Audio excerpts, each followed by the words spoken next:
Okay, Allison Chinchar, thank you. And that is your afternoon rush. But we want to look at how people are preparing for this massive hurricane, Dorian, that is barreling toward Florida. And for that, let's go to Jacksonville. And John Phillips, he and his wife, who was 8 months pregnant at the time with their third child, lived through Hurricane Irma back in 2017. That was one of the strongest hurricanes ever recorded in the Atlantic. At one point when it was over water, it was a Category 5. And John joins me now.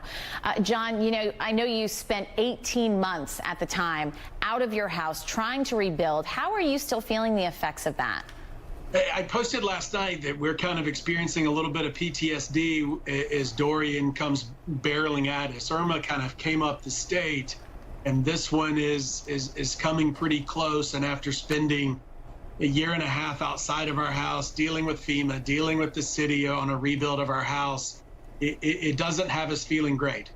And we're looking at some of the images of what it looked like where you were there in Jacksonville during Irma. I mean, how are you preparing? Half of these houses are halfway underwater. The Category 4 news it kind of is going to make our family regroup. So we have kids ranging now from 2, because it was right at the 2-year, September 11th, right at the 2-year mark since Irma came through, to 7. And for both of the prior storms that came to Jacksonville, Matthew and Irma, we got out of Dodge. You can always rebuild your stuff, or that was the saying that people kept saying. And so now that it's Category 4, my wife and I are texting right before this interview about whether we're going to leave, but we're certainly stocked up on all the supplies of generators, waters. We've been through that. I'm a Gulf Coast lifer. I'm used to hurricanes, but they just seem to be stronger and more current.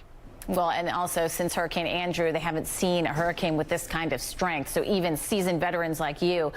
What was that text conversation like? Are you guys going to stay behind and stay with the house? It's a little different now because we finally got back in and we finally got rebuilt. And it's supposed to be a little bit more hurricane compliant, but if the floodwaters come up, they come up. And we were fortunate enough to have FEMA and flood insurance. There's people in Jacksonville 2 doors down from us that still haven't rebuilt. There's neighborhoods that still have tarps. So we'll probably leave, but some people can't. And it's just the tragedy of hurricane season in Florida. Well, I mean, also just describe what it's like to have just gone through 18 months of insurance companies dealing with FEMA, which we've heard from some people, the hurricane last year, they haven't even gotten their insurance payouts. I mean, just the headache of it, only to be faced with this yet again. It's horrible. I mean, it really is a living nightmare. Now, we survived and we were healthy, and some people aren't that lucky. But losing baby books and memories of your children and seeing things ravaged by flood, it is horrible. It's the first time in 44 years that I had to experience it.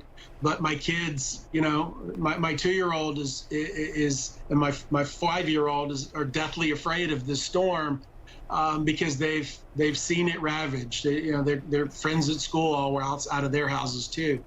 And so we're kind of getting prepared, but trying to figure out, what we need to do to get out of Dodge, potentially too, just depending upon the track. And we're watching a lot of CNN and HLN. All right, good. Well, stay with us and keep in touch with us and let us know how you fare. We're thinking about you guys there in Jacksonville. John Phillips.